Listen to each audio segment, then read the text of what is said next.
guys, welcome to R50. Here we have another video for you today to replace a heater pipe.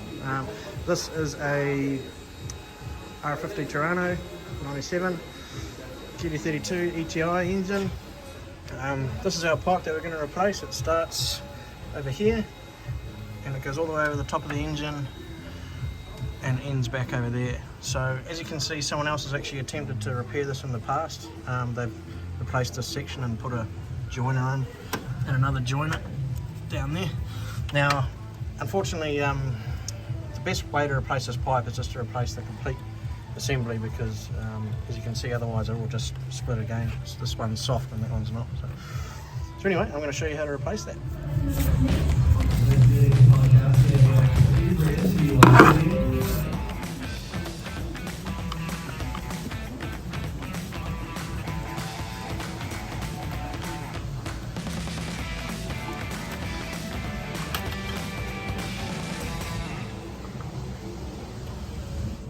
So here we have a replacement heater pipe off a donor engine, a donor Nissan Terrano.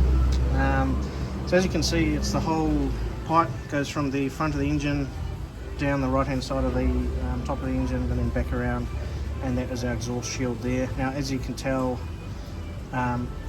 you need to keep this exhaust shield on there, because if you take that off or you don't interchange it, the exhaust will melt your replacement pipe. So just make sure that you keep that exhaust shield on there. This pipe is not perfect, as you can tell. It's starting to get soft, but we could not find a new replacement for this, so this will just have to do for now until it gives us any more issues. And yeah, but anyway, I'll show you how to replace that. And yeah.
Okay, so here we have our new pipe that we've just fitted.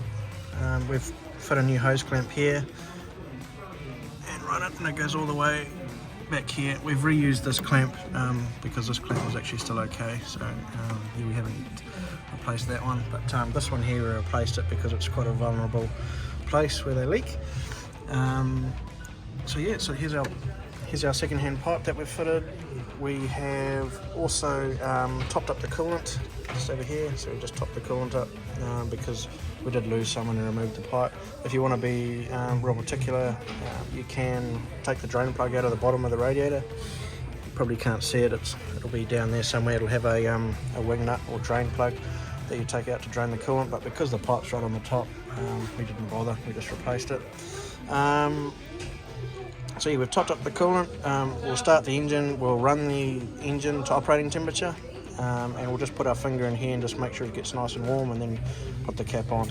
A good idea is to pressure test the system as well with a pressure tester, and usually pressure test at about 15 psi.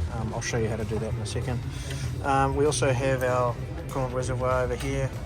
You just want to top that up and make sure that that's all at the right level as well. But yeah, you can see if you look hard down there, it does have a min max down there. But yeah, we'll show you how to pressure test the system, and then I'll go into more detail once we've run it up. This is our pressure tester. As you can see, just you pump it like that. I've pumped that up to about 15 psi, or just over, but good rule of thumb is 15 psi. Just attaches down here with the fitting. Now you can buy these from anywhere. You can buy them from Repco or just any sort of automotive parts supplier you can buy them from. Now this is a good tool because once that's under pressure, the hose is nice and hard as if it was at operating temperature. So right now, once that's under pressure, we should just check all our hoses, make sure there's no leaks, because they can seep out or just basically have a very small leak under pressure. So we just want to make sure that everything is all good before we start the engine. And if it's going to leak, it's going to leak now, so we just want to make sure. And it's also a good idea just to just cast your eye around everywhere else and just make sure there's no other leaks anywhere else that we should be fixing.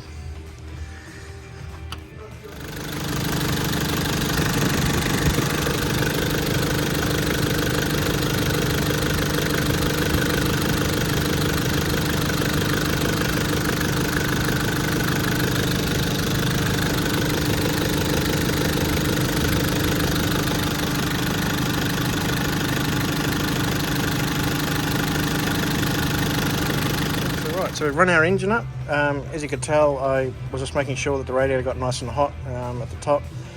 Basically, the three main things when you do any work on the cooling system is you need to make sure that there's no leaks, the thermostat opens, and that the fan works. Okay, so there's no leaks because we pressure tested that earlier.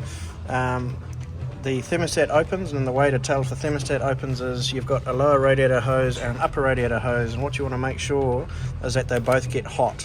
Okay, so that one's hot and that one's hot. Okay, so if that's our thermostat there, so if one of these hoses doesn't get hot, it means our thermostat is not opening, therefore the coolant is not going to circulate through the radiator. So that is fine. Okay, so our viscous fan hub, which is down here, this is our fan. Okay, now how you check this fan operates is what you do is you spin the fan like this. Now see how it's stopping fairly quickly.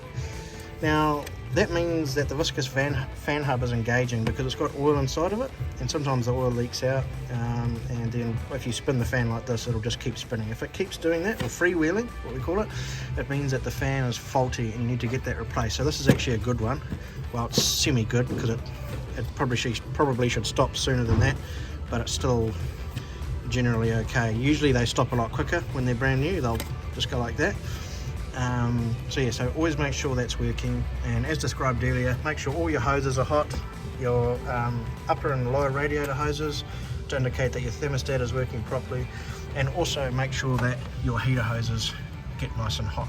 Okay, just to make sure that there's no airlocks anywhere or anything like that.